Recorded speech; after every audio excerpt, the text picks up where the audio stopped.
Jon Voight probando suerte en New York.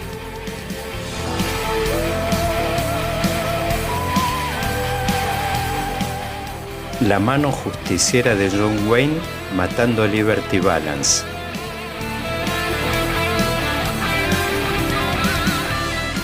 Clint Eastwood, Eli Wallach y Lee Van Cleef sacándose los ojos por un baúl de oro.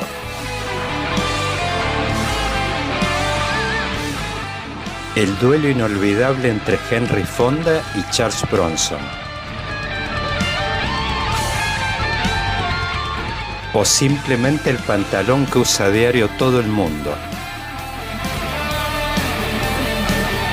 Vaquero, un podcast de política.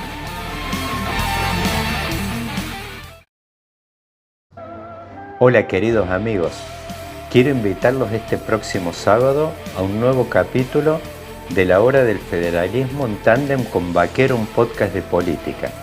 En esta oportunidad me haré una escapada virtual a la bellísima ciudad de Rosario para conversar con el experto en narrativas Lisandro Bregan. Con Lisandro conversaremos acerca del rol, el papel que tienen las narrativas y los relatos en la política moderna. ¿Es cierto que dato mata relato o relato mata dato? De paso, aprovecharemos para analizar qué posibilidades tiene un candidato o una candidata emergida del interior de las provincias para instalar su narrativa dentro de esta política tan concentrada en el área metropolitana de Buenos Aires. Los espero este sábado en un capítulo imperdible de Colección. Lisandro Bregan, muy bienvenido a este espacio compartido entre La Hora del Federalismo y Vaquero, un podcast de política. Una conexión de lujo. Hoy estamos uniendo esta conexión que hoy tenemos vía autopista entre Córdoba y Rosario, pero además con la tierra santa nuestra, de nuestro Mesías. Así que bueno, la verdad una gran alegría siempre conectarme con un rosarino o alguien que vive en Rosario. Y bueno, Lisandro, estás haciendo mucho ruido en las redes con un tema que la verdad es que es un tema que ha subido mucho durante los últimos años. El gobierno que hoy está en funciones, siempre sus opositores como que le achacaron, ellos tienen un relato, son puros relatos, por ahí no le prestan tanto atención, como que las realidades van por el otro lado. Y hace poco, en un reportaje que dio el propio presidente en el ámbito tan taquillero que tiene Tomás Rebord, hizo referencia al tema que dice que él no tuvo la voluntad de construir un relato nuevo, alternativo al que estaba vigente. Bueno, antes que nada, darte la bienvenida nuevamente y preguntarte a qué, digamos, nos referimos o se refiere a la gente cuando habla de narrativas o habla de relato y qué función cumplen en la política. A ver, Lisandro, bienvenido. Bueno, muchas gracias, agradecido a esta invitación y poder compartir con vos y con todos los que nos vean y nos escuchen a través del tiempo, Daniel, y sobre todo algo particular que a mí me hace mucho sentido y sé que a vos también, pensar desde las periferias, pensar los grandes sistemas, en este caso narrativos de comunicación, desde el interior del país. Eso también me agrada muchísimo y es una de las alegrías de poder compartir. Yendo de lleno a la pregunta que me haces, difícil para comenzar, desafiante, lo cual es muy, muy bueno pensarlo en voz alta juntos, pero la narrativa tiene que ver con un proceso. La narrativa puede ser como, pensemos en esas migas de Hansel y Gretel, ¿no? Pequeñas cosas a través del tiempo que conforman una percepción, ¿no? Pequeñas piezas que a través del tiempo se van sembrando y que después de 4 meses, 2 años, o la cantidad de tiempo que un candidato, un equipo, una organización trabaje en posicionar una narrativa, un relato, construye una percepción de es buena gente, es creíble, es honesto, voy y le compro el budín, voy y lo boto en el cuarto oscuro. La narrativa es eso, dividir los mensajes en pequeñas dosis a través del tiempo. Esa es la buena praxis. Después está la mala praxis que abunda y tenemos muchos ejemplos en Argentina y en Latinoamérica también.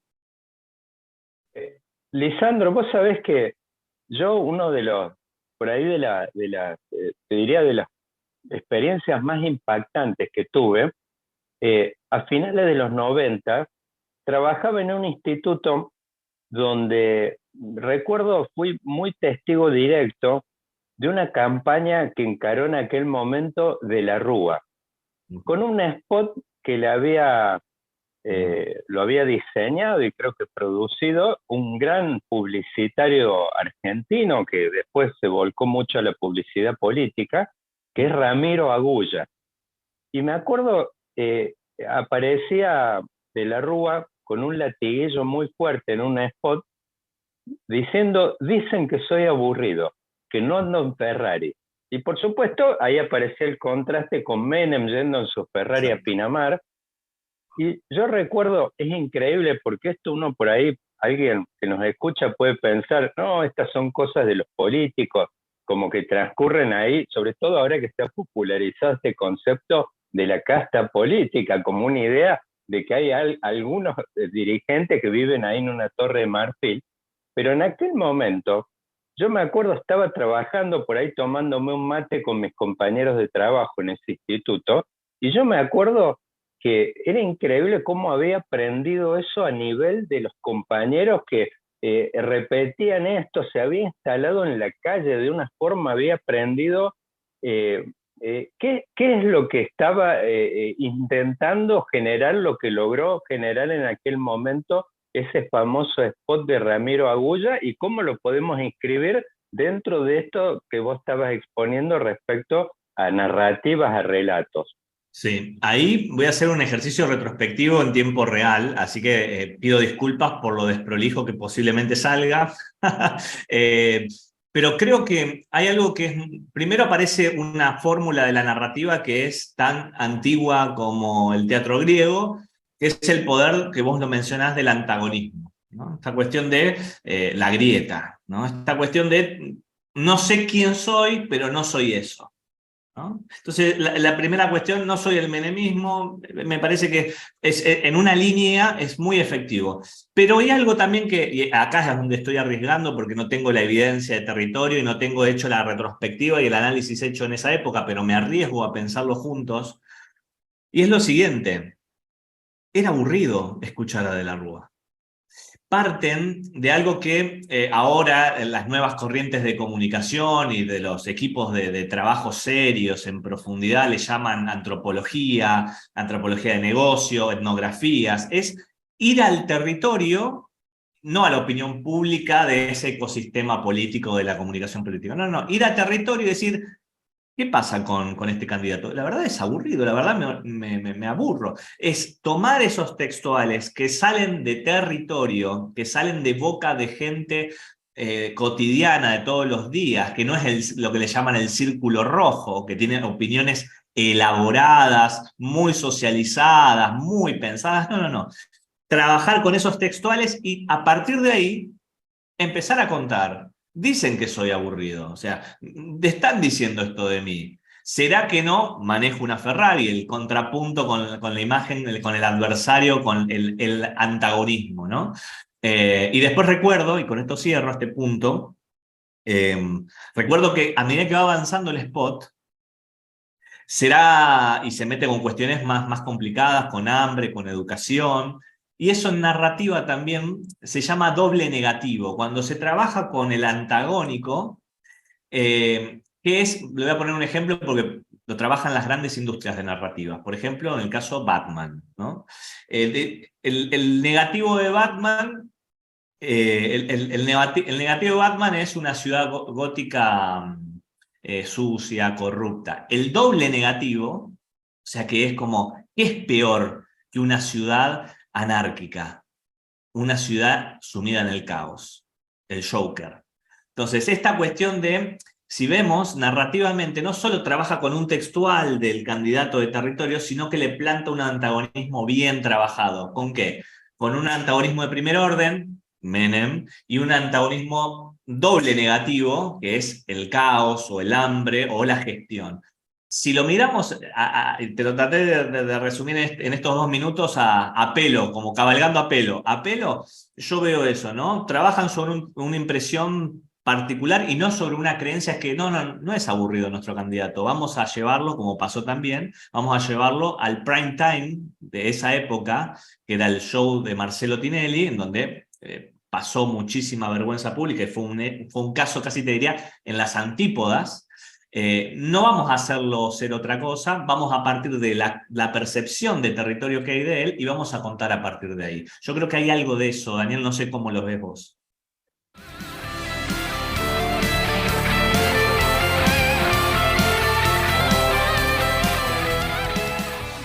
Bueno, ahí me gustaría agarrarme de una ventanita que abriste y por ahí venirnos varios años, bueno, puntualmente casi 23, 24, habría que sacar bien la cuenta, que es a este spot que hace Horacio Rodríguez Larreta presentándose en sociedad en este faro en Santa Cruz, bueno, eligiendo un lugar muy emblemático, porque me imagino que ahí hay una doble intencionalidad, digamos, no solo ubicarse en un lugar, la Ruta 40, todo eso, sino en Santa Cruz puntualmente. Pero ahí me agarro con lo que estábamos hablando de la Rúa, que es como que él mismo se está echando encima un perfil que él tiene instalado socialmente, es como que él mismo trabaja sobre eso. Bueno, Horacio Rodríguez Larreta, no sé si en los focus a él, los estudios que hace, le están devolviendo en el espejo una imagen parecida, pero él mismo, y yo me quiero agarrar porque yo he visto que vos has analizado mucho en las redes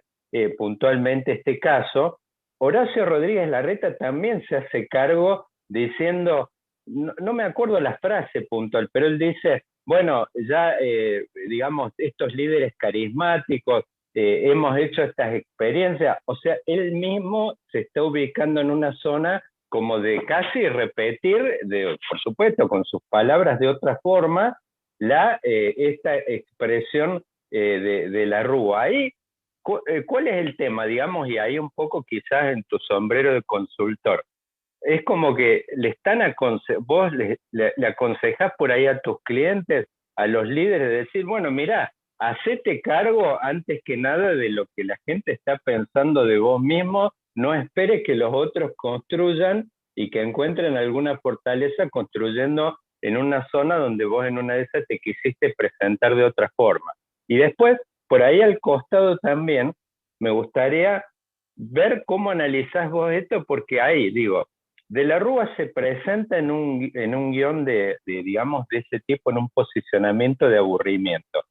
Horacio Rodríguez Larreta es como que levanta en una clave parecida. Ahora después, él va a estos festivales del verano y se presenta con disfraces de La Rioja, de Córdoba, en distintos lugares, y ahí es como que aparecen, me parece, señales a mí me parecen como confusas, pero bueno, a ver, Lisandro, analicemos un poquito esto.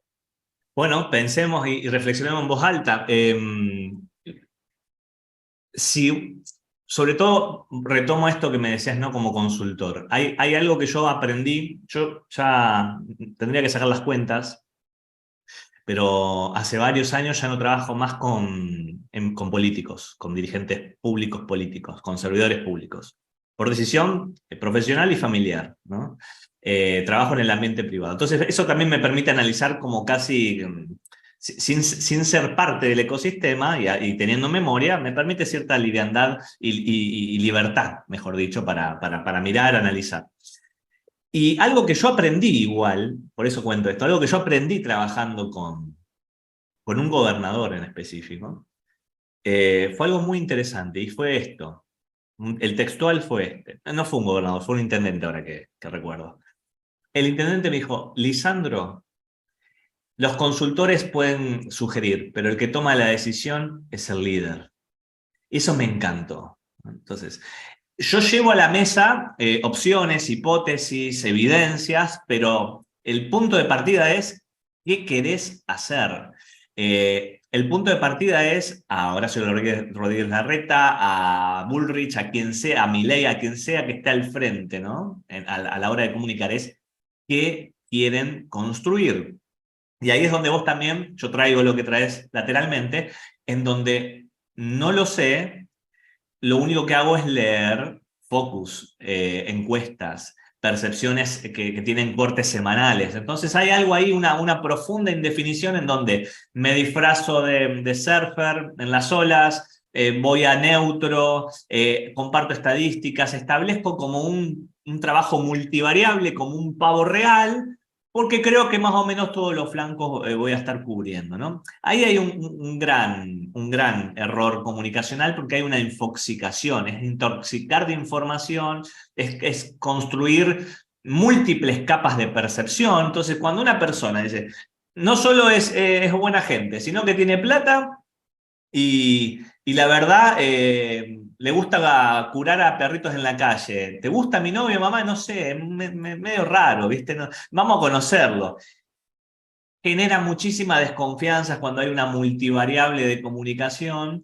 Y algo, analizando un poco la narrativa de Larreta, no porque me interese específicamente, sino porque es muy público. Entonces, lo que es muy público a mí me interesa. Lo que veo en Larreta es con la evidencia alcanza. Como lo hice en la ciudad, lo voy a hacer en el país. Y es como saltar de un sillón, del sillón de la jefatura de gobierno, al sillón de Rivadavia, y en ninguno de esa narrativa hay necesidad de ser candidato, hay necesidad de conectarte con la gente, y con esto cierro, están las métricas, bajamos en tantos porcentuales y demás, y otra de las máximas, o sea, las dos máximas con las que te respondo a esta pregunta es, una, los consultores llevan a la mesa, pero no, jamás toman la decisión. Si está tomando decisiones los consultores es un error gravísimo. Y lo segundo es la evidencia, los datos, las métricas, la evidencia jamás perfora a la creencia.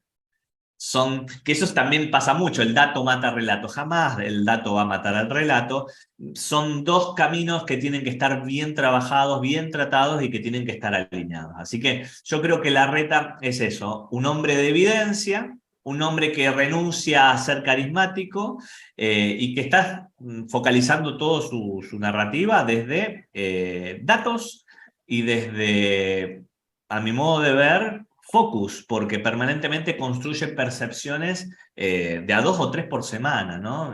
Así que esa es como una lectura rápida y en voz alta de esto que me traes. Bueno, él mismo comentó en una nota respecto a su anuncio del sistema del desdoblamiento de las elecciones en la ciudad de Buenos Aires, que disparó tanta polémica porque, bueno, supone una fractura explícita con su viejo jefe político, con Mauricio Macri, que ellos mismos la han explicitado. O sea, es como que uno no está leyendo nada entre líneas. Eh, bueno, ahí mismo reconoció de que había grabado 4 spots alternativos para hacer el anuncio, que los 4 spots suponen todos caminos absolutamente divergentes y en particular respecto a, al posicionamiento y a la pelea esta en particular dentro de Juntos por el Cambio. Entonces, se ve que, bueno, viste un poco los caminos de la evidencia, es como que debe haber tenido evidencia sólida en los 4 terrenos seguramente, y bueno, obviamente que en algún momento bajó el martillo sobre alguno, pero yendo por ahí a un tema más general, Lisandro, me gustaría preguntarte a nivel de las narrativas y de los relatos, ¿qué es lo que estás viendo que se está insinuando hoy en lo que es la campaña esta electoral y el año este de competencia a nivel político? Muchos están hablando de que estamos en un proceso de fin de ciclo, hace tiempo que hacen referencia a eso, la verdad es que da la idea, hace años que vienen hablando, había libros inclusive del año 2010 que hablaban de fin de ciclo, es como un fin de ciclo que no termina nunca, pero bueno, da la idea como que hay un dato importante este año que se estaría retirando, pues todavía falta de confirmarse, el anuncio ya lo había hecho, pero bueno, se estarían retirando los dos grandes contrincantes de los últimos 20 años de la política, las dos grandes marcas, Kirchner y Macri. Con lo cual está emergiendo un nuevo sistema a nivel de líderes políticos. No sé si va a girar todo alrededor del sub-50, porque por ahí termina emergiendo alguien de nuevo después del banco de suplentes. Pero bueno, se van insinuando, hablamos de Horacio Rodríguez Larreta, está dando vueltas Javier Milei, bueno, José Luis Espert en la provincia de Buenos Aires, aparecen toda una cantidad de nuevos, bueno, el Frente de Todo hasta ahora no definido, suena mucho el nombre de Sergio Massa, posiblemente Guado de Pedro, pero bueno, van emergiendo como aparentemente un nuevo arco, un nuevo abanico de figuras. ¿Qué es lo que estás viendo más allá de todos estos nombres que dan vuelta y todos los días suena uno nuevo? Más allá de estas operaciones, ¿qué estás viendo? ¿Estás viendo alguna novedad? ¿Qué se está generando a nivel de las narrativas, de los relatos? ¿Ves algún gran sistema, grandes sistemas en pugna en ese terreno? La respuesta rápida es no. Desde mi punto de vista, que es un punto de vista, que no soy parte del ecosistema, que no estoy consumiendo, solo estoy viendo cuestiones satelitales. Pero de lo que veo, o sea, si corto transversalmente, saqué muestras, saqué 5, 7, 10 muestras, y lo que veo es la misma lógica de siempre, y voy a ir al detalle de qué creo que es la lógica de siempre. Esperar al error del otro, esperar a capitalizar, esperar a una estrategia reactiva. Por eso yo hablaba de lo propositivo, es decir, bueno, más allá del antagonismo, más allá de definir qué es lo que queremos, el desafío de construir una identidad es realmente de largo plazo y complejo. Bueno, en el sistema, a mi modo de entender, de comunicación política o de narrativas políticas, es una carrera, como le llaman los yankees, un sprint, un acelere de 4 meses. Entonces hoy lo que estamos viendo es si sale a público es para ganar espacio en su interna, y eso está lejísimos, pero lejísimos de la agenda real, lejísimos de la agenda real de la Argentina. Entonces, pasa algo como disruptivo, como un candidato en Tucumán para intendente a Tafí Viejo, que habla de, veo que hay gente, 1000 personas que no tienen un acceso al baño digno, lo cuenta narrativamente impecable y se viraliza. Los grandes medios que dicen insólita manera en cómo lo cuenta, pero es la excepción. El contar bien y el estar cerca de las personas con un problema de escala territorial es la excepción.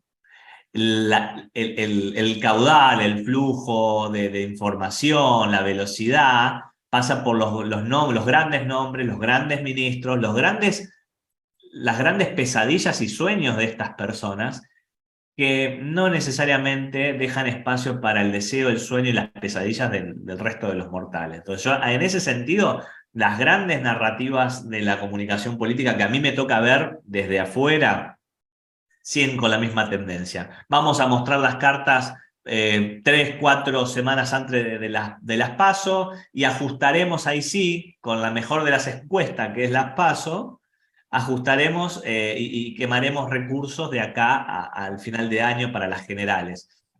Veo en ese sentido, yo por eso cuando hablo de políticos a mí me gusta siempre recordar algo, son servidores públicos. Y no comunican como servidores públicos, sino como servidores privados, ¿no? Como se abastecen internamente, y ahí creo que no hay Endogámicos. una Endogámicos, endogamia digamos. muy, muy grande. Sí.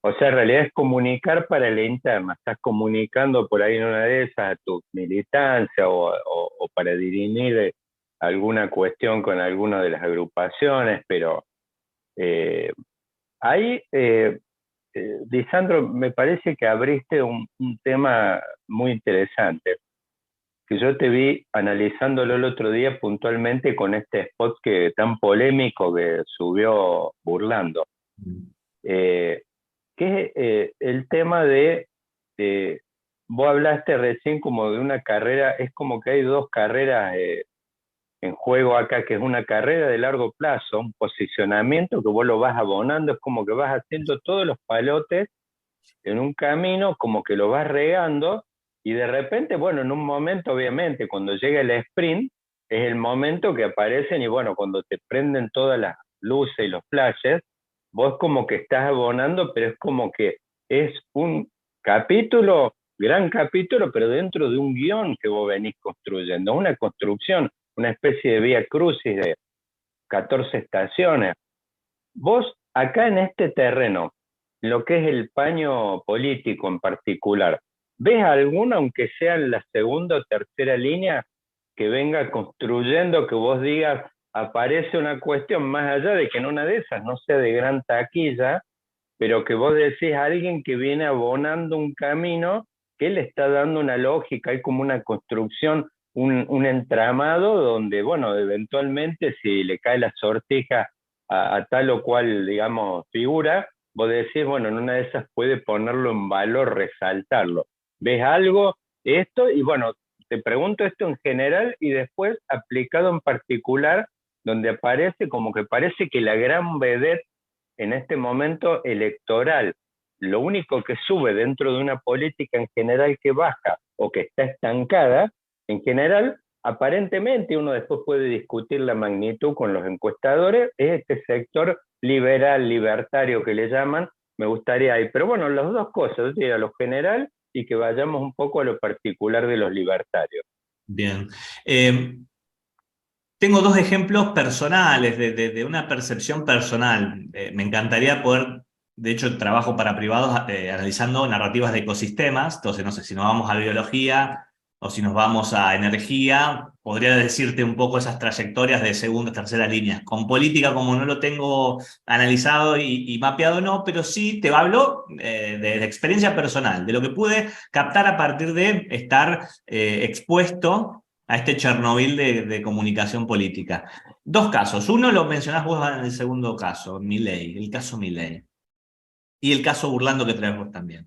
Caso Milei me consta, por estar trabajando en circuitos de consultoría, que este muchacho viene diciendo sí a nivel territorial desde hace muchísimos años. Yo creo que 4 o 5 años atrás le decían, ¿querés venir a dar una charla de estas famosas TEDx, estas charlas TED? Voy para allá. Y iba para allá y era el carisma que vemos hoy, ahora un poquito más moderado, teorema de Gabellini, mientras más cerca del poder, mayor moderación, mientras más lejos del poder, mayor disrupción. Pero decía que sí a todos y tenía un trabajo territorial de consultor, ¿no? A mí me pasa, Lisandro, venís a dar una capacitación, una charla, un entrenamiento a Pergamino, vamos para allá si la agenda lo permite. Esta cuestión de el trabajo por fuera de las capitales, el trabajo federal, el trabajo de mapeo, Milei lo viene haciendo por goteo. Y el caso que yo analicé de cerca porque empecé analizándolo en las narrativas de alegatos y en las narrativas de cierre del juicio oral de Fernando Báez Sosa, el famoso de los rugbyers. Lo que caí en la cuenta y empecé a hacer ahí sí ya un trabajo de relevamiento porque me interesaba tener algunos datos. Fernando Burlando, el 20 de enero del 2020 comenzó oficialmente con la representación de los padres de Fernando Báez Sosa, este chico asesinado por 7, creo, jóvenes a la salida de un boliche en Villa Gesell. Y él durante solamente el primer año de representación, se lo pregunté a la gran base de datos conversacional que es ahora el chat de inteligencia artificial, me dice, tuvo más de 100 horas de vivos de televisión, Fernando Burlando, ¿no? Solo en el primer año, de 2020 a 2021. El arco total en donde él estuvo posicionándose como el defensor de la mayor causa mediática de los últimos tiempos es realmente muy por encima de la media. Lo vimos a él enojado, lo vimos a él emocionado, lo vimos a él paternando, leyendo el expediente.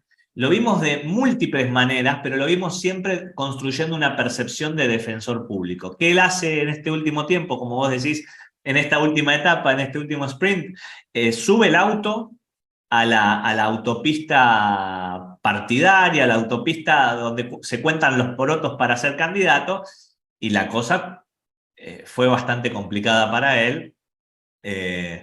Porque, bueno, aparecieron algunas cuestiones ahí que tuvo que ir un poco para atrás, pero son dos ejemplos, el caso Burlando y el caso Milei, de personas que se capitalizaron, invirtieron en dosificar mensajes a través del tiempo y con la bolsa llena, con la bolsa narrativa llena de capital, bueno, vamos a quemarla ahora en este sprint, ¿no? Diferente y con esto cierro, a lo que es el promedio del candidato que se guarda, rosquea, trabaja para ver si tiene lugar, si tiene el aval o no, y en esos 4 meses, en esos 3 meses rabiosos, sale a decir todo lo que no dijo en años, ¿no? Entonces, eso también es bastante, pero bastante contraproducente desde el punto de vista de construir una percepción pública para influir en un comportamiento privado, que es que te voten en un cuarto oscuro, ¿no?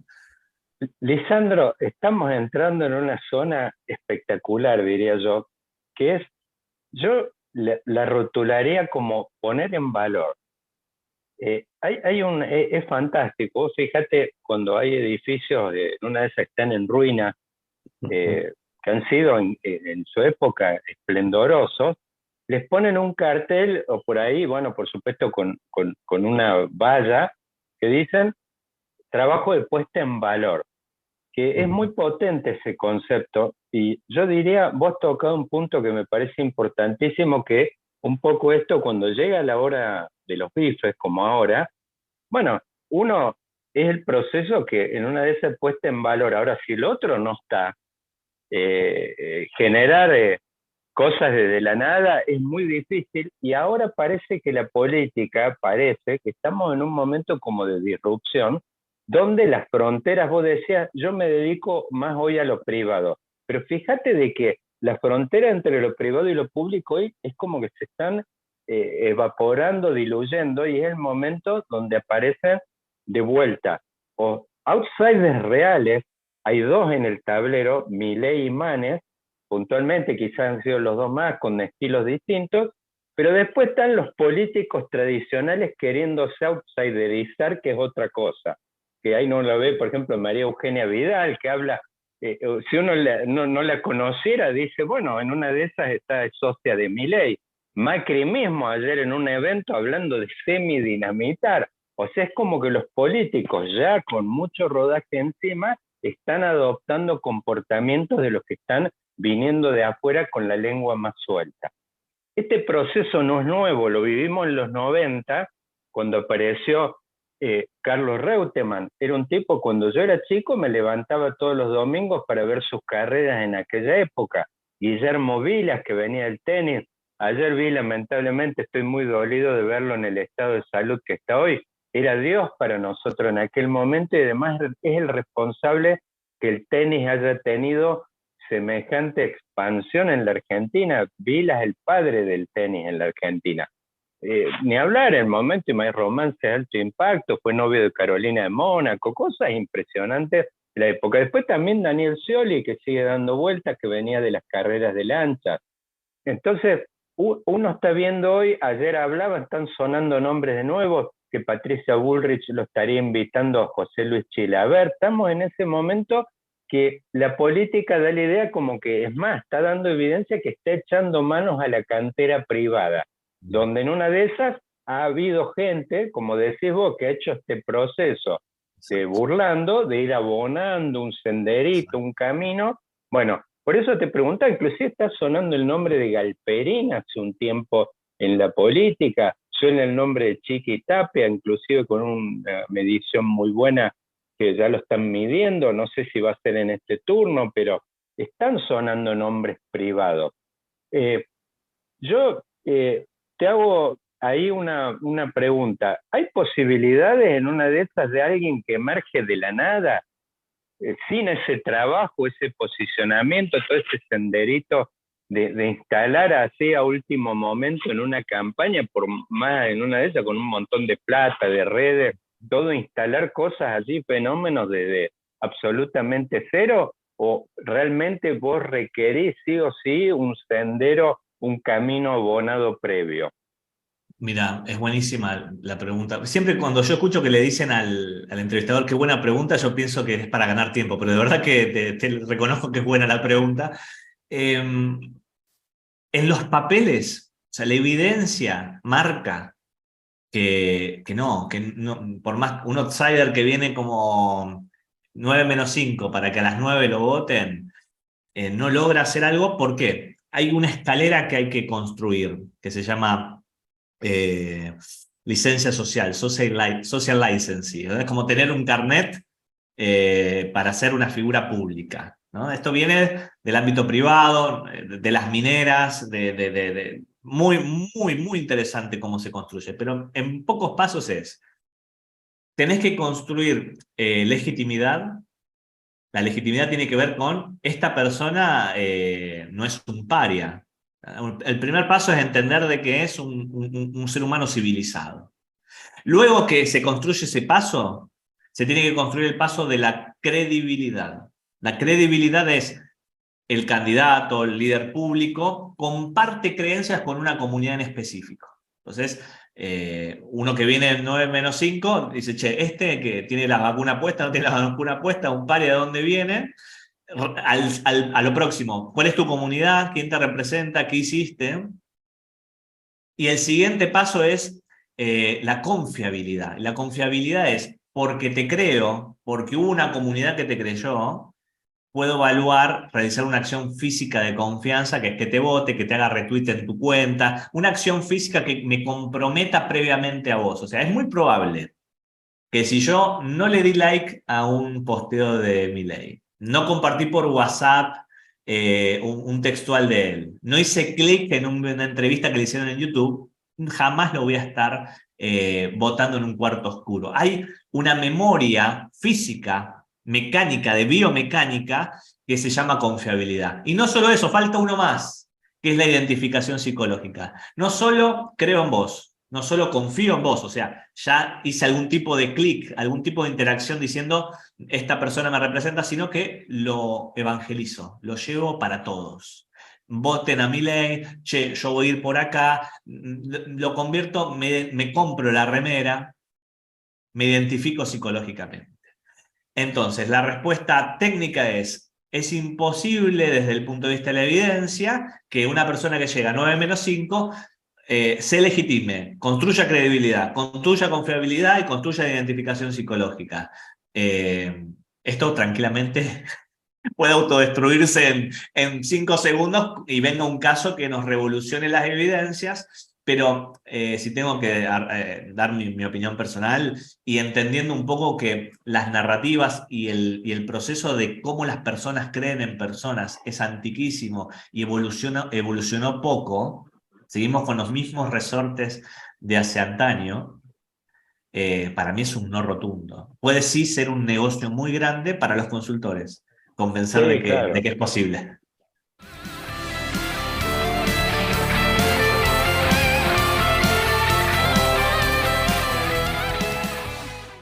Sí, sí, lo mismo, es algo que empieza y termina muy pronto, se revela rápido esa realidad. Lisandro, yo digo, para irnos metiendo en este último tramo de la charla, eh, tan jugosa, espectacular, la verdad estos temas dan para cortar tanta tela y esto es apenas una primera salida acá en este espacio compartido entre la hora del federalismo y Vaquero, un podcast de política. Vamos a tener seguramente, aparte la Argentina genera tantas cosas, viste que bueno, eh, me gustaría, en el 94 hubo una reforma de la Constitución que en realidad no es que tampoco, yo creo que formalizó algunas cuestiones, pero prácticamente llevó el epicentro del poder a, yo en alguna nota le llamaba República del Área Metropolitana de Buenos Aires. Meten el voto directo, con lo cual las elecciones se definen mayormente con el poder electoral del conurbano, ese 40%, y después por el otro lado, la autonomía de la capital, que además que Buenos Aires ya era un centro que brillaba a principios del siglo XX internacional, pero bueno, le dio una condición, imagínate toda la sede, el poder empresarial, mediático, todo está ahí. Entonces, la política es como que, no sé, 13.000 kilómetros del AMBA, es como que ahí se cocina todo, y nosotros que estamos en las provincias en este momento, quedamos mirándola por TV, inclusive en muchos lugares instalándose temas nacionales. La otra vez, una vez, por ejemplo, estaba en Tandil conversando con el intendente, un gran intendente que tiene hace muchos años, Miguel Lungui, y hablamos de esto. Dice, no, la gente estaba hablando de la criminalidad, y dicen, claro, en Tandil la última vez que robaron fue hace 10 años en algún patio de una casa. Pero, claro, los temas, viste, que se difunden se instalan como agenda nacional. Hoy están sonando, acá puntualmente donde estoy, Schiaretti está amagando el gobernador con una candidatura presidencial. Hay otros dando vueltas desde el interior, en un momento sonaba Mansur de Tucumán, Coqui Capitanich desde Chaco. Hoy, en esta política tan ambarizada, ¿qué posibilidades hay de que alguien desde el interior logre instalar una narrativa, un relato, algo que huela a, no sé, yo diría así, vamos, una palabra, que huela a bosta, a barro, a polvo, a las cosas que vivimos del interior, como en su momento ocurrió con Menem en otro sistema, con Kirchner unos años después, pero hoy está demasiado ambarizado todo, inclusive vos ves, todos los personajes que están sonando hoy, sea Massa, Rodríguez Larreta, Scioli, todos los que están sonando son personajes y más, son porteños, es el hilo conductor. Javier Milei, son todos porteños, o sea, no hay ninguno que no lo sea, o son porteños por adopción. ¿Qué chances ves, qué posibilidades? Si alguien te busca y te toca la puerta desde el interior, ¿qué le dirías? Y en esto, ¿cómo explotar en una de esas el sendero realizado, pero un sendero que tiene muy poca visibilización dentro del mundo metropolitano? Sí. Primero, no me siento capacitado para dar la respuesta, así voy a hablar desde el deseo y desde la experiencia personal. Inevitablemente pienso en el Papa Francisco, ¿no? Él asume y él dice, bueno, parece que soy el Papa del fin del mundo, ¿no? Algunos buscaron teñir eso con las profecías de Parravicini, ¿no? La psicografía, mejor dicho, de Parravicini, que hablaba de un hombre, del Papa del fin del mundo, ¿no? Sí, Francisco habla de el hombre gris. el hombre gris. Francisco, cuando le dicen, che, Parravicini, no, yo lo que quiero decir es de las periferias, ¿no? De las periferias del mapa. Yo creo que es para nosotros que somos del interior un sueño o una oportunidad, un deseo de Godzilla que viene de la periferia, le tiraron una bomba nuclear, estaba durmiendo en el lecho marino, se despierta y va al puente de Brooklyn a jurar venganza. Hay algo de las periferias al centro que creo que puede funcionar narrativamente. Ahora, que eso se traduzca a voluntad de voto, yo ahí entro en todos los relojes que tengo, me tiran a cero, no tengo instrumentos como para hacer una afirmación de esas. Desde el punto de vista de la narrativa, claro que sí, hay posibilidades. El tema para mí clave, restrictivo, ante esa pregunta hipotética de me tocan la puerta es ¿cuánto tiempo tenemos? Porque estoy más cercano a pensar un entrenador de un deportista de alto rendimiento que dice, bárbaro, vamos a apuntar a los Juegos Olímpicos dentro de 8 años. Entonces esta cuestión, cuando hay una ambición desmedida de la hora, la narrativa con una ambición desmedida, una expectativa desmedida de la hora, básicamente es poner todos los recursos en una bolsa una bolsa rota, ¿no? Cae y no dura absolutamente. Es tirar recursos por una canaleta y sobre todo descapitalizar al candidato. Yo prestaría también muchísima atención a eso, ¿no? ¿Cómo se mide la cantidad de horas que pone la cara un candidato, la cantidad de momentos que se va descapitalizando por malas estrategias, ¿no?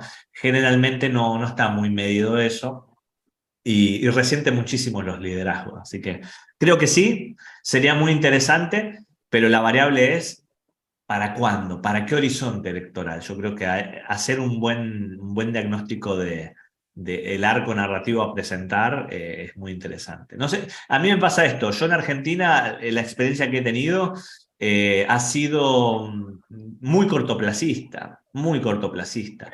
Sí, Si me voy afuera de Argentina, que he tenido algunas experiencias y algunos sondeos también, realmente tienen una noción de que se construye la percepción a 3 años, a 4 años, ¿no? En Argentina me toca ver y conocer de cerca y hablar con equipos presidenciales de comunicación.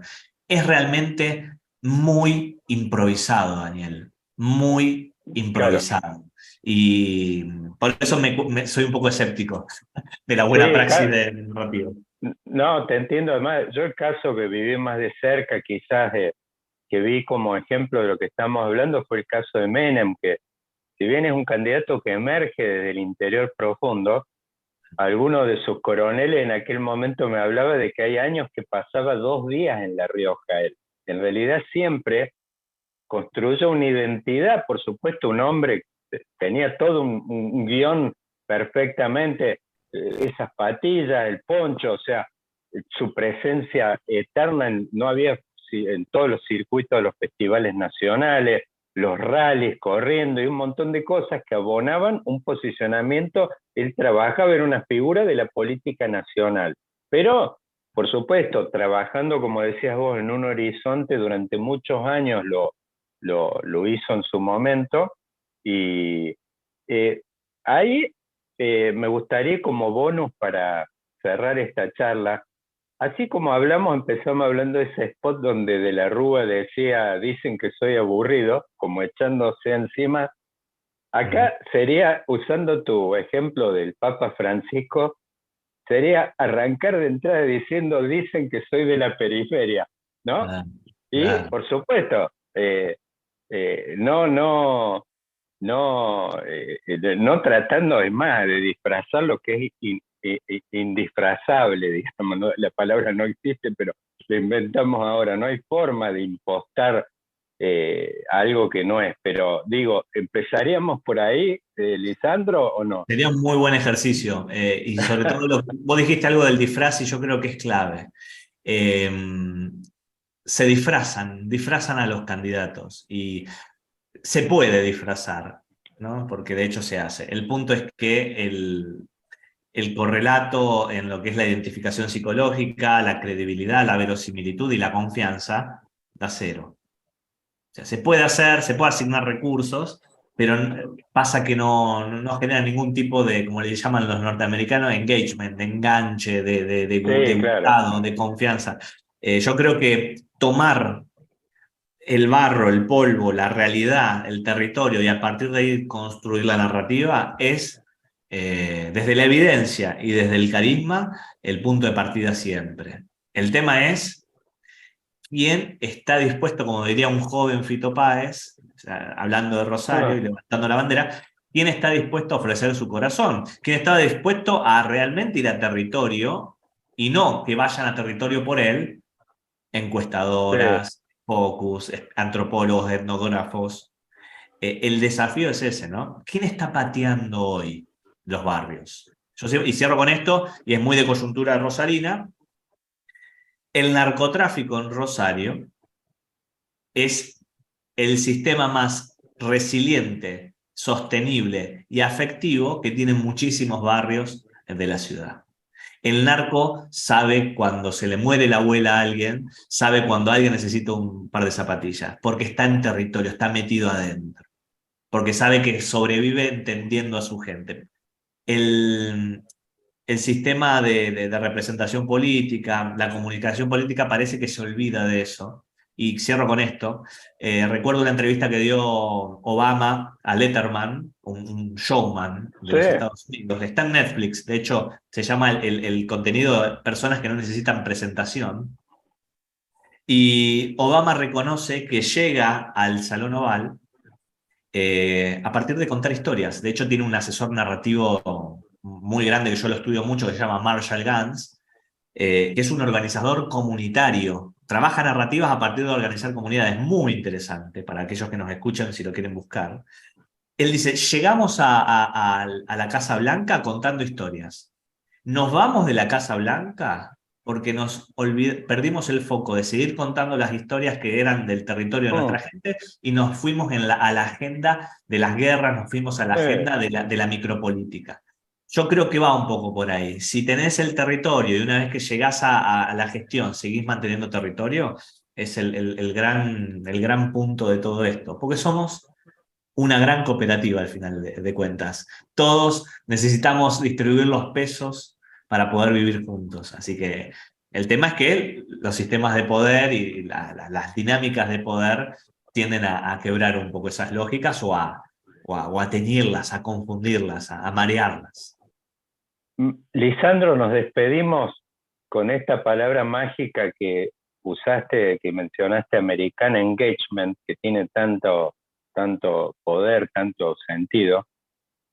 Y me gustaría ahí preguntarte, para cerrar esta charla increíble, ¿estás viendo hoy a alguien que enamore dentro del arco político argentino? Yo te diría, pero en los diferentes niveles. Puede ser, no sé, ayer por supuesto emergió alguien en los medios que era de la política de Tafí del Valle, digo, líderes por ahí en una de esas que son, digamos, en una de esas de no tanta visibilidad. ¿Estás viendo algo hoy que enamore, que en una de esas pueda asomar, sacar una cabeza de distancia en esta carrera?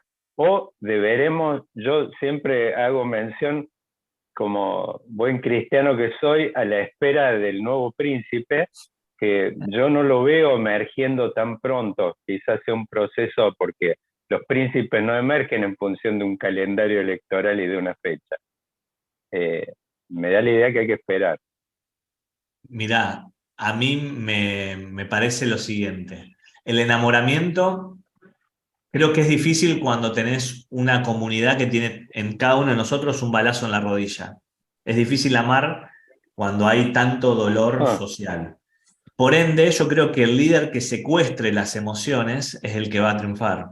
Y ahí hay el componente Milei, es el que viene secuestrando. O sea, una persona que grita, una persona que muestra el dolor, una persona que dice, esto me duele, acá está la herida, vayamos a por ellos, a buscar sangre, revancha, más allá de que ahora está moderando, como si fuera una canción. Están los estruendos y después viene lo que se llama el puente, que es la moderación, para después volver al estribillo. Yo creo que es quién es capaz de secuestrar nuestro cerebro, y la mayor emoción que nos secuestra es el miedo y es la represalia, la revancha. Yo creo que ahí no es el que enamore, sino es el que secuestra emociones. Y yo creo que ahí Milei y un poco me parece que tenemos que dinamitar, va un poco en esa línea. Hablar de amor a gente herida, a gente que tiene un balazo en la rodilla, es muy complicado, y es un acto en definitiva, y hablando en proporciones bíblicas, de gran misericordia. No un ejercicio que yo vea en un servidor público que comunique para campaña, en su propia campaña. Así que no sé si es el amor, como diría Borges, creo que es el espanto. Y miraría quién es esa persona que volvemos a la referencia, se rasga las vestiduras públicamente. Yo creo que ese es el camino cuando hay dolor de espejo, de representación, de decir, no me saca el dolor, pero por lo menos lo vehiculizo como lo está vehiculizando él. Lisandro, gracias por esta enorme charla y bueno, espero que tengamos pronto una nueva visita tuya a la hora del federalismo, el Vaquero, un podcast de política. Un abrazo. Abrazo grande, hasta luego. Abrazo. Hasta la vista, baby. Thank you.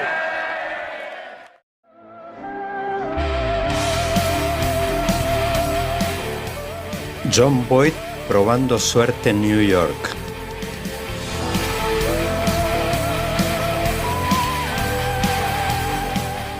La mano justiciera de John Wayne matando a Liberty Balance.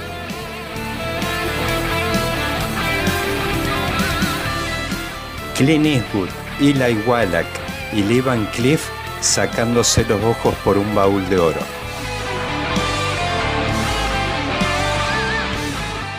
El duelo inolvidable entre Henry Fonda y Charles Bronson.